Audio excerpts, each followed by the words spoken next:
when the transaction is taking place, at the time the number of users are using the database, then we call that as a multi-user system. Whenever we are fetching the content from database and copying that to the program variable, then that is read item. So when you are copying the program variable to the database, then that is write item function. Before that, some person is taking the transaction with respect to that particular updates, then we are going to have this read write conflicts.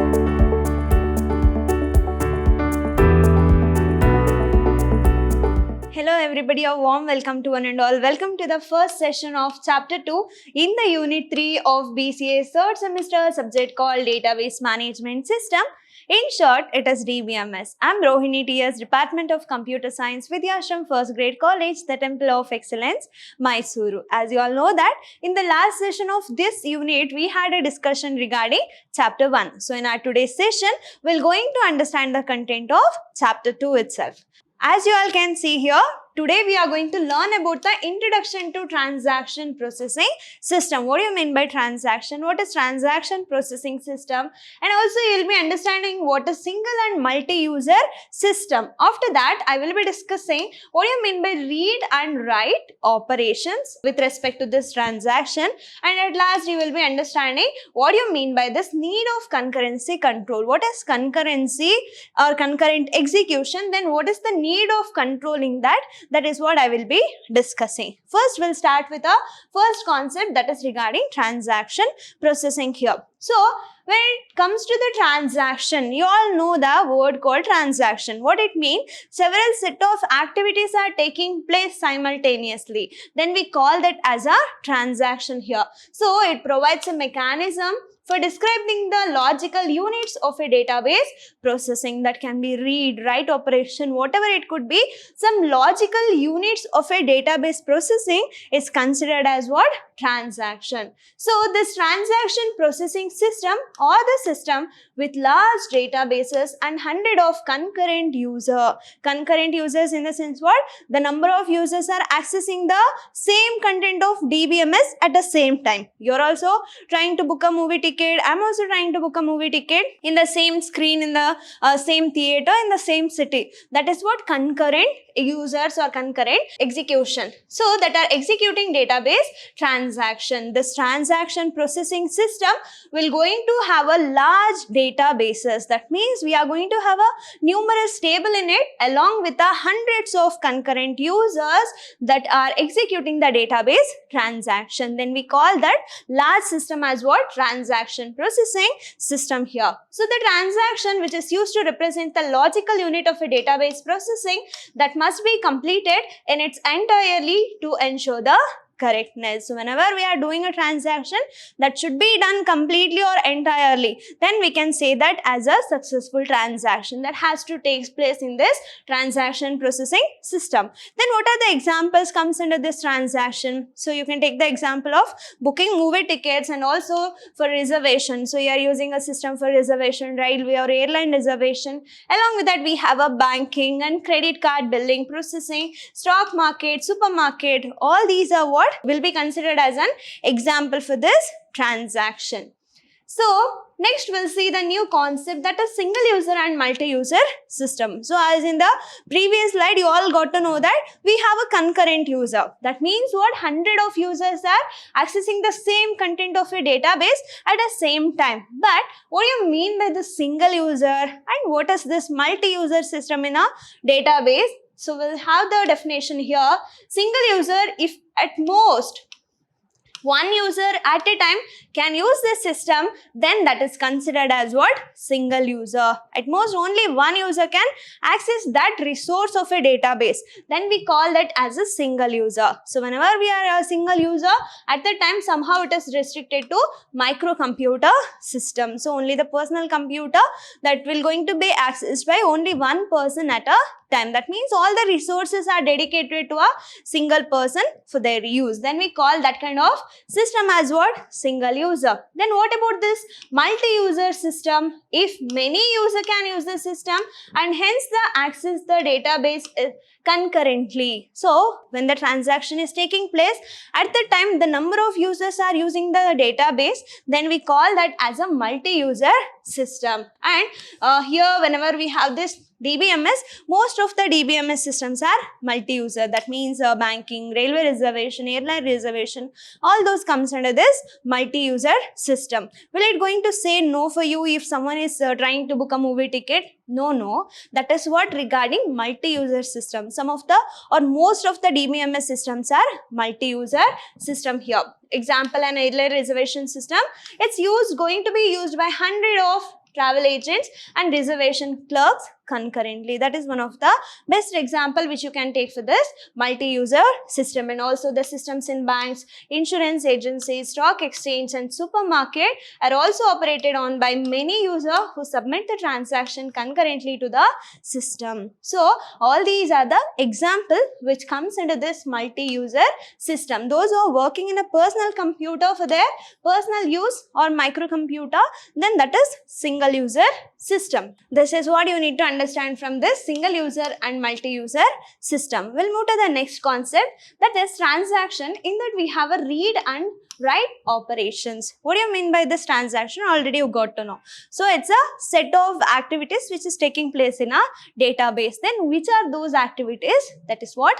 Read and write operations here. So the transaction is a logical unit of a database processing that includes one or more database access operations that may include insertion of a content to the database, deletion of a content, its modification or any of the alteration or updation or retrieval operations. So all these are the operation. Based on that, we are giving more weightage to this read and write operation. So whenever we have this database operation that can be performed within an embedded system, or it can also be takes place separately by making use of this SQL or a structured query language. So one of the main way of specifying the transaction boundary is what? You should specify explicitly which is the beginning of a transaction and end of a transaction. Then it will be easy in order to consider the transaction beginning and its end. Whatever the operation is taking place in between, then it will be easy in order to identify. That is what whenever we are performing read and write operation, that we have to keep it in mind. So in this, a single application program may contain more than one transaction if it is contains several transaction boundaries. There will be a chances of having n number of transaction within a several boundary or transaction boundary, and if the operation database operation in a transaction do not update the database but only retrieve the data. For example, you have 300 rupees in your account. So you are retrieving 50 rupees. That means what? You are left out with 250 rupees. If that is not taking place, if the updation is not taking place, then the transaction is called read only transaction. That means what? You are simply fetching the content but you are not updating it. So the database is basically represented as a collection of named data items, and we also have a granularity, that is what represents the size of a data item in the database. Then we call that as a granularity. So when the granularity increases, at that time the size of data is also going to be increased. The maintenance of its consistency is also important here, and it can be field of some record in the database, or it may be a larger unit such as record or even the whole disk block. So that size of data can be anything. It can be a record or a field, or it can be a whole disk block. That is what regarding transaction read and write operation. Along with it, whenever we are using this particular method like read only method or write only method, with the help of this simplified database model, the basic database access operation the transaction can include will going to have a read item and write item. Then what do you mean by this read item, write item? We have certain data in the database. We have a granularity. The size of a data is called granularity, and that can be field, record or a whole the disk. That is what you can access it. With the help of what? We have a read item of x. It's a function. So that is what x is a parameter here. It will going to read the database item called x into a program variable. So you just imagine this is what program.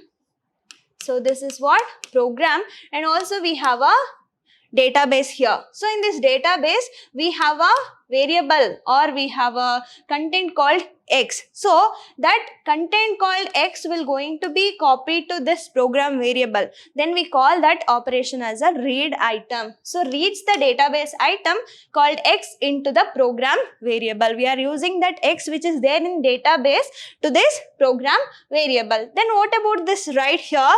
Writes the value of program variable x into the database item called x. So here I have a program variable called x. So I am writing this content to the database called x. That is what? Write item of x. So whenever we are fetching the content from database and copying that to the program variable, then that is read item. So when you are copying the program variable to the database, then that is write item function. So here we are going to send the data item as a parameter. And here you can see whenever we are executing this read item of x, then it has to follow certain steps here. What is the first one?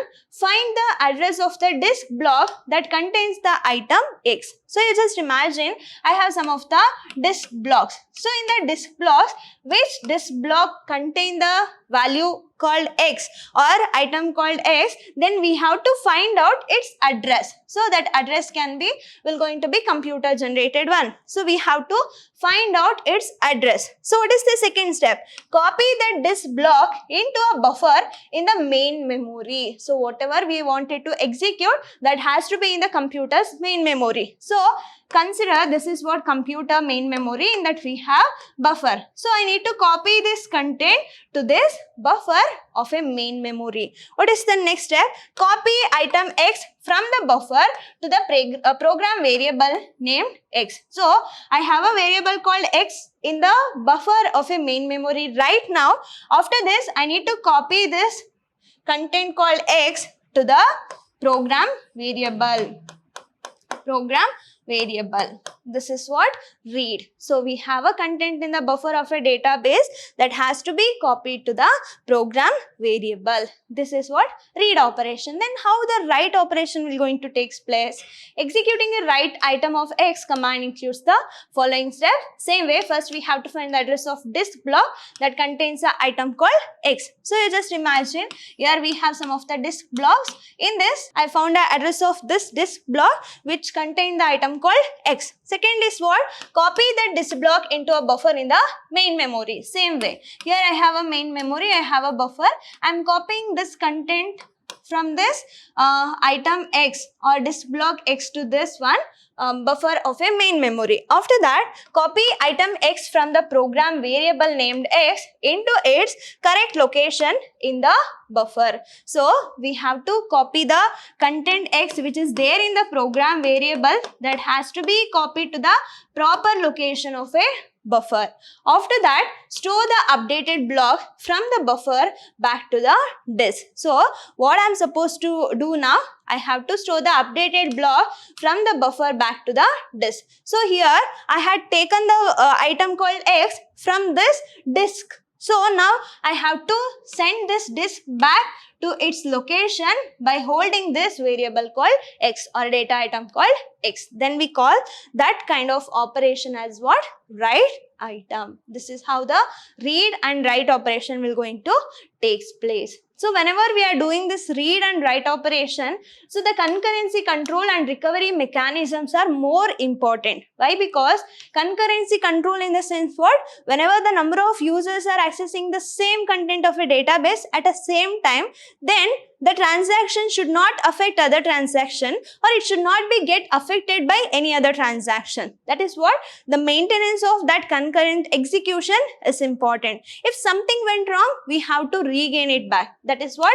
Recovery mechanism that has to take place in this transaction, whether it is read or write operation, that concurrent execution along with this recovery mechanism, both are important here. So In order to understand this concurrent execution or concurrency control, here we have a concept called concurrency control in the DBMS. So concurrency control is the management procedure that is required for controlling the concurrent execution operation that takes place on the database. We have a database, we have a n number of users, all the users are accessing the content at the same time. Then we have to maintain them. For that reason, we have this concurrency control. Then what do you mean by this concurrent execution? Here you can have a look here. That means multiple users can access and use the same database at one time. So number of users are using the same database content at the same time, then we are calling that as a concurrent execution of the database. So the database will going to be executed simultaneously on the multi-user system by different user. The different users are there, but they're all accessing the same content of a database at the same time. Then we have to maintain this concurrent execution of a transaction which is taking place in the database. So while working on the database transaction, there occurs the requirement of using the database by multiple users for performing different operation. At the time this concurrent execution of a database will going to perform or will be taking place. So whenever we are having this concurrent execution at the time that is taking place simultaneously, so we have to take care of the transaction which is happening in a database. So it should be done in a interleaved manner. That means the transaction should not get rushed, should not affects another transaction, or no operation should affect the other executing operation. So we have to maintain the consistency of a database. So if we are having a concurrency control, then the consistency of a database is also going to be improved. If I am sending money from my account, what if money is going to be deducted from your account? Will be that okay? Somehow no. That is what the reason we have to maintain this concurrent execution or concurrency control has to take place in this interleaved manner. It should not be affected by other transaction and it should not affect any other transaction which is taking place or execution is taking place in the database. So making the concurrent execution of a transaction operation that occurs several challenges or a problem which we can going to find. So then what are the problems which we are going to face with read or write operation in the transaction? That includes lost update problems, or we call that as a WW conflicts, and also we have a dirty read problems. So here we have a read and write problem. That is what I am going to discuss right now. So whenever we are not maintaining the concurrent execution in a proper manner, it is not taking place in a interleaved manner, then it will going to affect other transaction and there will be a chances of getting affected by other transaction as well. That is what the transaction or concurrency control has to be maintained. Otherwise we are going to found these two problems. We'll understand what this lost update problem and why it will going to occur. So here you have a problem 1, that is lost update problem or a WW conflict. Then what it mean here? The problem occurs when two different database transactions perform the read and write operation on the same database items in an interleaved manner. That means the concurrent execution is taking place. That makes the value of the items incorrect. So we are going to make the database inconsistent. So you just imagine we have a different database transaction, but all the different transactions are accessing the content from a same database at the same time. At the time, the values of that items will going to be incorrect. That means you are also trying to withdraw the money from the same database or same account. I am also trying to withdraw the money from same account. That means what? We are having a concurrent execution that is taking place on a same database. At the time, the values of that item will going to be incorrect. So, if it is allowing, if the ATM is allowing more than one person to access the same bank account withdrawn at the same time, you just imagine what will going to happen. right? That is what the inconsistency will going to be increased. Then we call that kind of problem as what? Lost update problem. If I am withdrawing, then that has to be updated. If you are not updating it, then we are find out with this update lost or lost update problems. So here we have a example. With this example we can understand. Consider we have a two transaction called TX and TY, and these are the number of transaction which is taking place here. So you just imagine I have a bank account called A. In that I have a $300 amount. Okay, so what is the first transaction? What is taking place here? Read of A. That means what? I am reading the content whatever we have in a bank account called A. So that means what? We have 300 here. That is what read will going to takes place. I will come to the transaction 2. So in that A is equal to A minus 50. That means what? It was $300. Now it becomes what? 250. Why? Because A minus 50. That got over. Next we have a T3. That is transaction 3. In that read of A. So when I am reading this content right now, at what will be the value of this T3? So see here.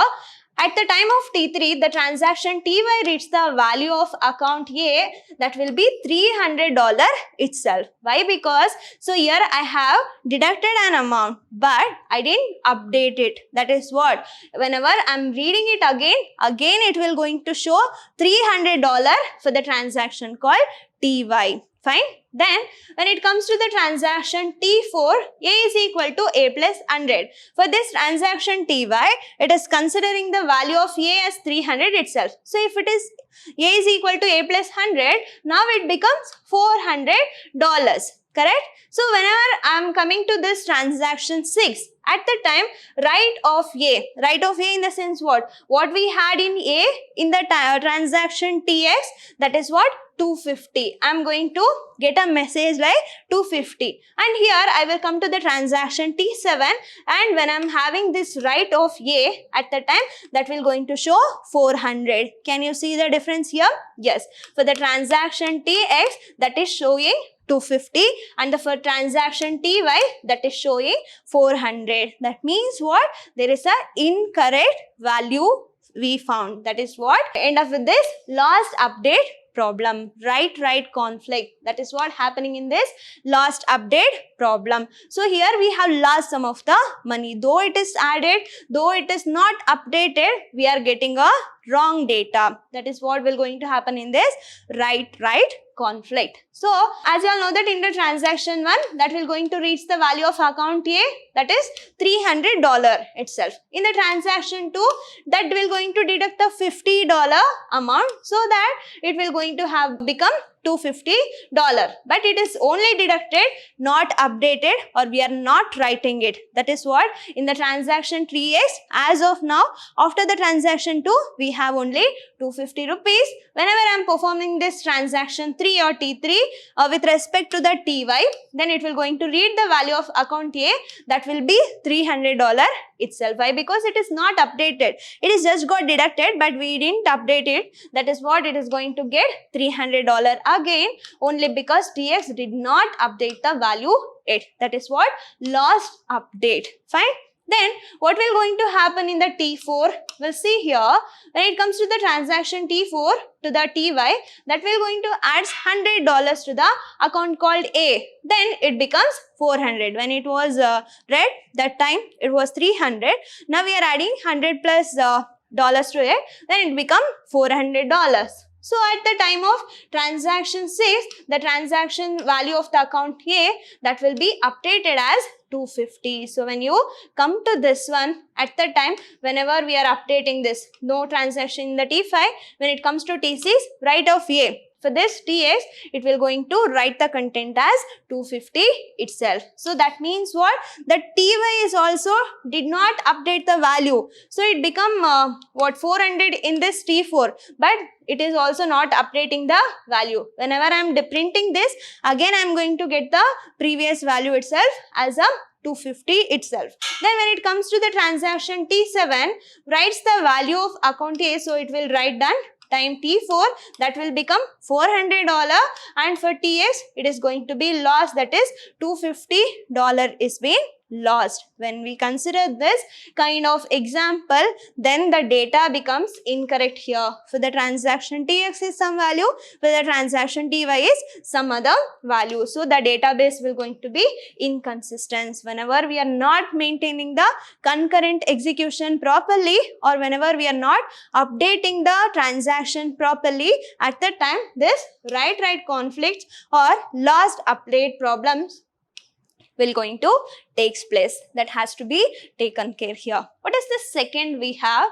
We have a dirty read problems. So when we found some mistakes with updates or write, that is write-write conflicts. So whenever we have certain inconsistency or certain mistakes with respect to the read of a transaction, then we call that as a dirty read problems. Why it will going to occur?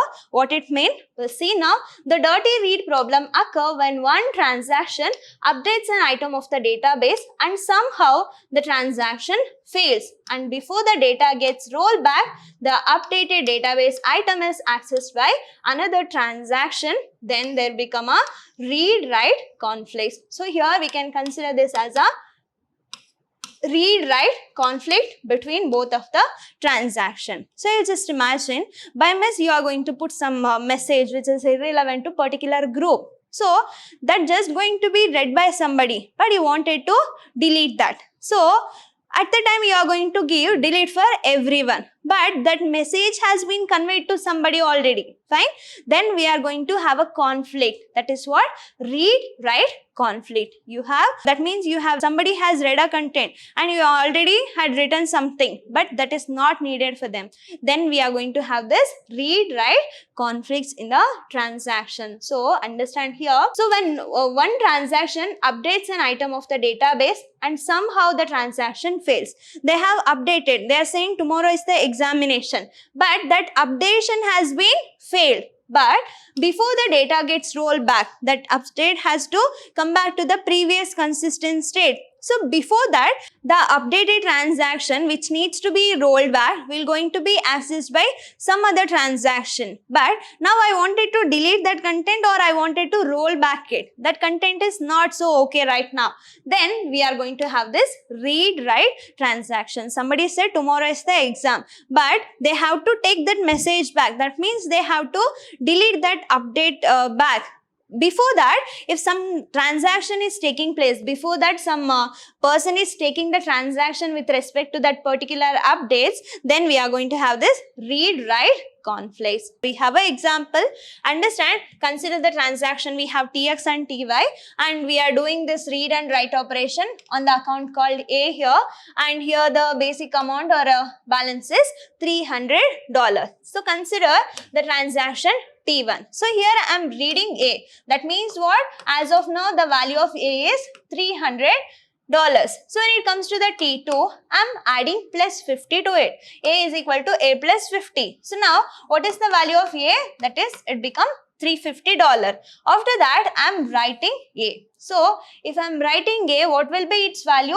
$350 itself. So the transaction T3 got over. In the transaction T4, read of A. So whenever read of A is taking place, at the time in the transaction 4, the stage of transaction 4, it will going to read that as $350 itself. Correct? After that, something went wrong with the server, then that has to roll back. That means what? Whatever the updation has been done, that has to be rolled back. But here, they didn't update or they didn't write anything. Then, whenever I am executing this transaction or whenever we are having write of A again, then it will going to show 350 itself. But it got rolled back. Then we are ended up with this read-write conflict. So we are reading it, but we are unable to update it due to some server error or any other mistake. Then it has to undergo this rollback, that is like control Z itself. So whenever I am having it, we are ended up with this read-write problem. So here you can see the content here in the transaction. At the time of T1 transaction, we are going to read the amount A from the account A, that is $300. That is what we are doing it in the transaction 1. In the transaction 2, we are updating its value plus 50. That means it become 350 rupees or $350 at the transaction T2. When it comes to the transaction T3, writes the updated value in the account, so it become $350 here. In the transaction T3, it will just going to be write the content plus $50, so it become $350 here. In the transaction T4, what will going to happen? TY reads the account A, that will be read as what? $350 itself. Whenever I am reading this, the value of A as in the T4 transaction, it will be $350. After that, at the time of T5 transaction, TX rollbacks due to some server problem. So, it will just go back to the previous state by saying that we have only $300.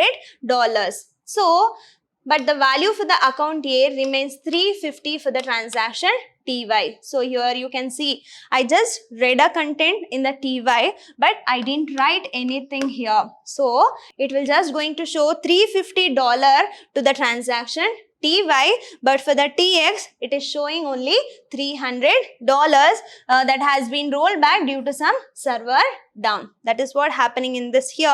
So, which is the dirty read, and therefore, it is considered as a dirty read problem or a read-write conflict. Some transaction is reading the content and writing the content. Some transaction is only reading, but it is not updating or writing the content. Then we are going to end up with this dirty read, and we are considering this as a dirty read problem. I hope I made it clear and easy for all of you. Let me meet you in the next session with the types of failures and what are the different states of transaction we have.